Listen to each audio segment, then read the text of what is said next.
اگر میں آپ سے کہوں کہ رمضان کے اس پرسکون مہینے میں افطار کے وقت توپ کی گولے کے پھٹنے کی آواز آتی ہے تو شاید آپ یقین نہیں کریں گے، لیکن دنیا اور ہمارے ملک ہندوستان میں کئی ایسے علاقے ہیں جہاں افطار کے وقت توپ کے گولے چھوڑے جاتے ہیں، جس کی آواز سن کر روزے دار روزہ کھولتے ہیں۔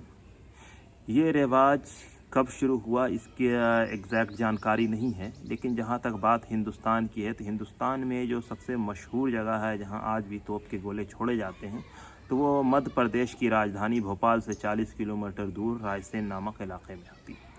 وہاں ہر سال رمضان میں فجر سے پہلے اور مغرب سے پہلے توپ چھوڑ کر افطار اور سحری کے لیے لوگوں کو دعوت دی جاتی ہے۔ اتہاس کار بتاتے ہیں کہ وہاں یہ رواج بھوپال کی بیگم کے دور میں شروع ہوا۔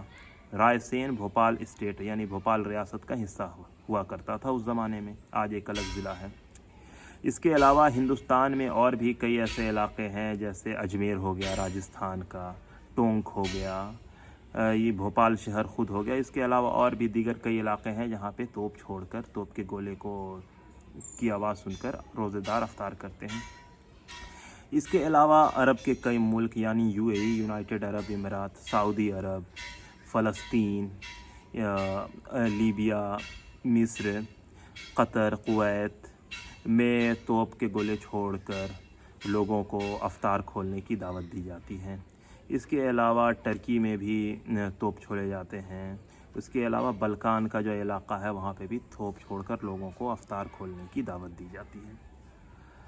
اگر ہم توپ کے گولے کے پھوڑنے یا اس کو چھوڑنے کی بات کریں تو یہ رواج کب سے شروع ہوا، تو ہسٹوریکل اس میں اگر ہم یہ جائیں گے تو اس کا الگ الگ کہانی ہے، لیکن یہ ساری جو کہانی ہے وہ مصر سے ہو کر ہی آتی ہے۔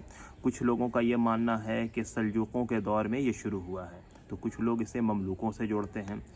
کچھ لوگوں کا یہ کہنا تھا کہ رمضان کے وقت مغرب کے ٹائم مملوک سلطان کے سپاہی اپنے توپ کی جانچ کر رہے تھے، انہوں نے توپ چھوڑا جس کی آواز سن کر لوگوں کو لگا کہ بادشاہ نے شاید انہیں افطار کھولنے کی دعوت دی ہے، یعنی انہیں بتایا ہے کہ مغرب کا وقت ہو گیا ہے، اب افطار کھول لیں۔ اور یہ بات جب راجا کو پتہ چلی کہ عوام نے ایسا کچھ کیا تو بادشاہ کو یہ آئیڈیا بہت پسند آیا اور بادشاہ نے اسے جاری رکھا۔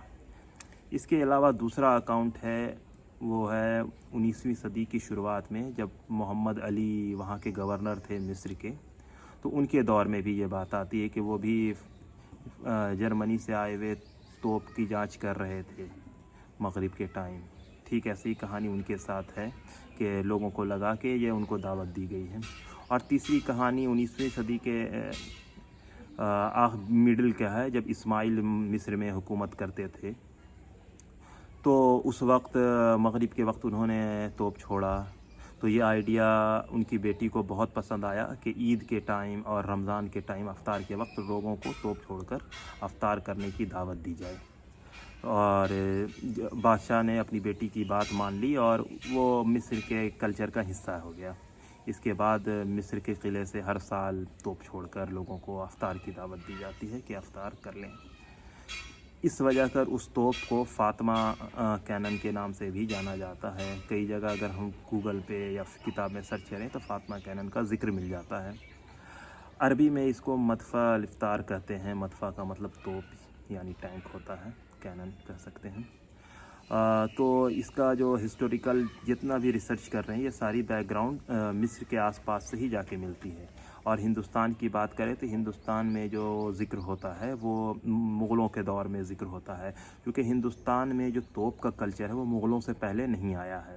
یعنی جب بابر جب ہندوستان آئے، لودھی سے جو ان کی لڑائی ہوئی تو پہلی بار ہندوستان میں بارود کا استعمال کیا، جیسا ہم جانتے ہیں کہ توپ میں بارود کا استعمال ہوتا ہے، تو مغلوں کے ساتھ ہی بارود ہندوستان میں آیا۔ اور جو اجمیر والی بات ہے کہ اجمیر میں توپ چھوڑ کر لوگوں کو دعوت دی جاتی ہے، تو یہ اکبر سے جوڑا جاتا ہے۔ اس کے بعد اورنگزیب کے بعد میں الگ الگ ریاست میں اس چیز کا ملتا ہے کہ حیدرآباد میں چھوڑا جاتا تھا، آپ کے رامپور، بھوپال، مطلب اتر پردیش کی اتنی چھوٹی چھوٹی ریاستیں تھیں اس میں، پنجاب میں، اور اس کے علاوہ جیسا میں نے بھوپال بتایا، بھوپال میں، بنگال کے علاقے میں لگاتار ہمیشہ توپ چھوڑ کے لوگوں کو افطار کرنے کی دعوت دی جاتی تھی۔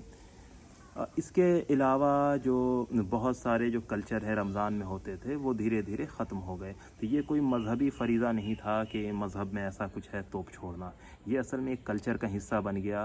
क्योंकि पहले आज से 400-500 साल पहले वैसी कोई टेक्नोलॉजी नहीं हुआ करती थी जिससे एक बार में लोगों को किसी चीज़ की इत्तला दी जा सके। जैसे अगर तोप छोड़ते हैं तो उससे आवाज़ एक बार में काफ़ी दूर तक जाती है। हाँ, तो और एक आवाज़ में लोग उससे अंदाज़ा लगा लेते हैं। तो ये अपने वक्त के हिसाब से बेहतरीन टेक्नोलॉजी थी जिसके हिसाब से हम काफ़ी दूर तक लोगों को कोई मैसेज कन्वे कर सकते थे, मैसेज पहुंचा सकते थे। तो उस हिसाब से उस वक्त इस चीज़ को यूज़ किया गया। इसके अलावा जैसे मुसलमानों को 3 जो मुक़द्दस जगह हैं, बैतुल मुक़द्दस जिसे आज यरूशलेम के नाम से जाना जाता है, मदीना और मक्का, इन तीनों शहर में आज भी तोप की आवाज़ सुन के ही रोज़ेदार रोज़ा खोलते हैं। जो फ़लस्तीन है, फ़लस्तीन में उस्मानियों के दौर में ये चीज़ शुरू हुई थी, वो आज भी कायम है। और इसके अलावा मदीना में भी आज भी तोप की आवाज़ सुनकर रोज़ेदार रोज़ा खोलते हैं। मक्का में भी ठीक ऐसा ही है। इसके अलावा अल्बानिया भी ओटोमन एम्पायर का हिस्सा था। बीच में कम्युनिस्टों की हुकूमत आई तो तोप को वहाँ बंद कर दिया गया, लेकिन 1997 जब वहाँ सिविल वार ख़त्म हो गया तो उसके बाद से फिर इस चीज़ को वापस वहाँ शुरू किया गया, जो वहाँ के कल्चर का एक तरह से हिस्सा है कि वहाँ की ऊंची पहाड़ियों से तोप छोड़ जाते हैं और लोग उसकी आवाज़ सुनकर अफ्तार करते हैं। इसके अलावा अरब के जितने ममालिक हैं, दुबई हो गए, शारजा हो गए। शारजा की बात की जाए तो शारजा के जो के जो हाकिम थे उन्होंने 19वीं सदी के शुरुआत में ही तोप का इस्तेमाल करना शुरू कर दिया था। तो इस तरह से जो रमज़ान में तोप छोड़ने का कल्चर है वो काफ़ी पुराना है, कदीम है। कोई 200-250 साल की हिस्ट्री तो उसकी है ही है। अगर इस पे और रिसर्च किया जा सके तो और पता चलेगा कि ये और कितनी पुरानी बात है। कुछ हिस्टोरियन का मानना है कि ये ममलूकों के दौर में नहीं शुरू हुआ, बल्कि इसे उस्मानियों ने शुरू किया है। क्योंकि तोप का जो पूरा जो कल्चर है, जो इस्तेमाल है, वो उस्मानियों ने ही शुरू किया है। जब उन्होंने कुस्तुनतुनिया, जो आज का इस्तांबुल शहर है, उसे जब जीता था तो उसमें उन्होंने तोप का ही इस्तेमाल किया था। फिर वैसा ही तोप अकबर लेकर आए सलीम के हाथ पे बैत करने के बाद, अकबर नहीं बाबर, और फिर उन्होंने हिंदुस्तान में इब्राहिम लोदी को हराया।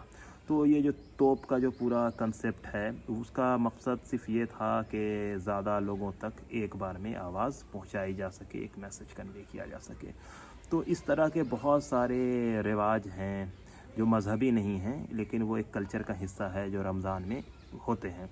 जैसे सुबह के वक्त लोग सहरी के वक्त काफ़िला बनाकर निकलते हैं, लोगों को दावत देते हैं कि उठो रोज़ेदारों, सहर हो रही है, मतलब कि आप उठ जाइए, आप सहरी का वक्त हो चुका है।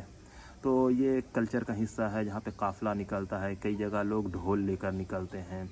तो ढोल का कंसेप्ट आपको फ़लस्तीन के इलाके में दिख जाएगा, आपको टर्की में दिख जाएगा। हिंदुस्तान में आज भी कई जगह काफ़िले निकलते हैं जिसमें झुंड में लोग निकल के नात या हमद पढ़ते हैं, लोगों को जगाते हैं। तो ये एक कल्चर का हिस्सा है। रमज़ान में इस चीज़ को हम बहुत अच्छे तरीके से देखते हैं, दिखता है। और यही है कि वक्त के साथ बहुत सारी जो चीज़ है वो बदल गई है, लेकिन कुछ कुछ कल्चर के जो चीज़ है वो आज भी मौजूद है। उसी में ये तोप का एक कल्चर है जो आज भी हमारे यहाँ मौजूद है। जैसे अगर मुग़ल सल्तनत की बात करें तो मुग़लों के दौर में जब रमज़ान आता था तो रमज़ान से 2 दिन पहले घुड़सवार को चारों तरफ भेज दिया जाता था। उनका काम होता था कि वो चाँद को देख कर आएँ।